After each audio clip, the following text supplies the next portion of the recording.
श्री स्वाय नमस्तुभ्यम। श्री सत्यम शिवम सुंदरम शिव महापुराण कथा जो market committee मैदान पीसा देवी रोड छत्रपति संभाजी नगर महाराष्ट्र में जो चल रही है, दूसरे दिन की कथा पूर्ण हो चुकी है। यह कथा 1 जून से 7 जून दोपहर 2 बजे से 5 बजे तक चलने वाली है। शिव कल को 1 बजे से 4 बजे तक कथा होगी। आज गुरुजी ने 2 जगह जल अर्पित करने वाले उपाय बताए हैं। आपके घर में कोई पार्टी या शादी हो रही हो तो आपको भय लग रहा है कि भोजन कम ना हो जाए, उसके लिए भी गुरुजी ने उपाय बताए हैं। कोई कारणवश आपने कथा ना सुनी हो तो इस छोटी सी वीडियो में कथा की जानकारी मिल जाएगी। गुरुजी ने बताया, आप अपने बच्चों को बुरे नज़र से बचाने के लिए काला धागा पहना देते हैं, उसी तरह बच्चों को बुरी संगत बुरी आदतों से बचाने के लिए उनको गले में एक रुद्राक्ष जरूर पहना दें। जो रुद्राक्ष सीहोर में मिल रहा है वह बिल्कुल फ्री है, उसके लिए 1 रुपया भी देने की आवश्यकता नहीं है। रुद्राक्ष वितरण सीहोर कुबेरेश्वर धाम में मिल रही है। गुस्सा आने के 2 विशेष समय होते हैं। पहला समय यह होता है सुबह उठते ही तब से लेकर 11 बजे तक का समय। दूसरा समय यह होता है कि शाम के 6 बजे से 9 बजे तक का समय। इसी समय आपको अधिकतर गुस्सा आता है, तो आपको एक नियम बना लेना है। इस समय आपको गुस्सा नहीं करना है। गुरुजी ने कहा, आपको यदि गुस्सा आ रहा है तो दोपहर के 12 बजे से शाम के 5 बजे तक बीच गुस्सा करेंगे। आपको यह नियम अपने जीवन में बना लेना है। कोई कुछ भी बोले, कितना भी बुरा बोले, पर आपको गुस्सा नहीं करना है।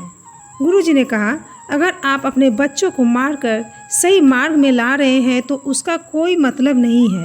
अगर सास बहू को या बहू सास को अपशब्द बोलकर सही करने का प्रयास कर रही है तो इसका कोई मतलब नहीं है, बल्कि हमें तो प्रेम से सामने वाले को समझाना है, सही मार्ग में लाने का प्रयास करना है, जिसमें श्रेष्ठता है। गुरुजी ने उपाय बताए हैं। 2 जगह लगातार जल चढ़ाना शुरू कर दे। ऐसा करने से आपके जीवन में कितनी भी तकलीफ क्यों न हो, कितनी भी परेशानियां क्यों न हो, आपसे दूर हो जाएगी। गुरुजी ने कहा, आप ठेला लगा रहे हो या छोटे व्यापारी है या कोई नौकरी कर रहे हैं तो यह उपाय आप ज़रूर करें। सबसे पहले आपको शिवलिंग में जल चढ़ाना है और लोटा में थोड़ा सा जल बचाकर बेलपत्र के वृक्ष के नीचे जल अर्पित करना है। अर्थात 2 जगह पर जल चढ़ाना है। पहला शिवलिंग, दूसरा बेलपत्र के वृक्ष पर जल चढ़ाना है। जब आप बेलपत्र पर जल अर्पित करें तो दोनों हाथ उठा के देखें। पैर आपके हाथों से ऊपर होना चाहिए, मतलब इतने बड़े पेड़ पर ही जल अर्पित करना है। बेलपत्र भी ऐसे ही पेड़ से तोड़े। गुरुजी द्वारा बताया यह विशेष उपाय है जिसे आपको 3 माह तक लगातार करना है। गुरुजी ने दूसरा उपाय बताए हैं। जीवन में आपको बहुत उलझनें चल रही हो, जीवन में बहुत कष्ट परेशानियां चल रही हो, कुछ भी समझ में नहीं आ रहा है तो आप अपने व्यापार वाली जगह पर बैठे हैं, कोई ग्राहक नहीं आ रहा है तो आप यह उपाय करना शुरू कर दें। आपके गले में जो रुद्राक्ष है उसे पकड़ के श्री स्वाय नमस्तुभ्यम मंत्र का जाप करना शुरू कर दें। आप स्वयं देखेंगे आपको उलझने से बाहर निकलने की नए रास्ते दिखाई देने लगेगी। आपके व्यापार में उन्नति होने लगेगी। गुरुजी ने तीसरा उपाय बताए। आपके घर पार्टी है, शादी है, कुछ भी है, आपने भोजन करा रहे हो, आपने 300 लोगों का भोजन बनाया है, आपको लग रहा है कहीं 500 या 600 लोग ना आ जाए, आपको भय है कहीं भोजन घट ना जाए, तो आपको बस एक कार्य करना है। एक अक्षत यानी 1 चावल का दाना लेकर शिवालय पहुंच जाए और शिवलिंग में कुबेर भंडारी का नाम लेते हुए उस 1 चावल के दाने को अर्पित कर दे। उसके बाद इस चावल के दाने को वापस लेकर आ जाए और आपने जो भोजन बनवाया है उसमें मिला दे या उसके पास रख दे, बस इतना ही करना है।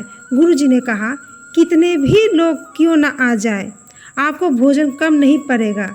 महादेव पर विश्वास रखें। गुरुजी ने कहा, अगर आपके घर कोई अतिथि आ जाए तो उसे भोजन करा दे, यह भी नहीं कर सकते तो उसे पानी पिला दे। अगर पानी भी ना पिला सके तो उसे आसन दे दीजिए ताकि वह बैठ जाए। यदि आप आसन भी नहीं दे पा रहे हो तो उसे आप मीठी बाणी में बात कर ले। अगर आप यह भी नहीं कर पा रहे हैं तो आप अपने चेहरे पर मुस्कुराहट ले आइए। इस प्रकार से आपके घर आए अतिथि का सम्मान जरूर करें। अंजना नीरज शर्मा जातना से आई।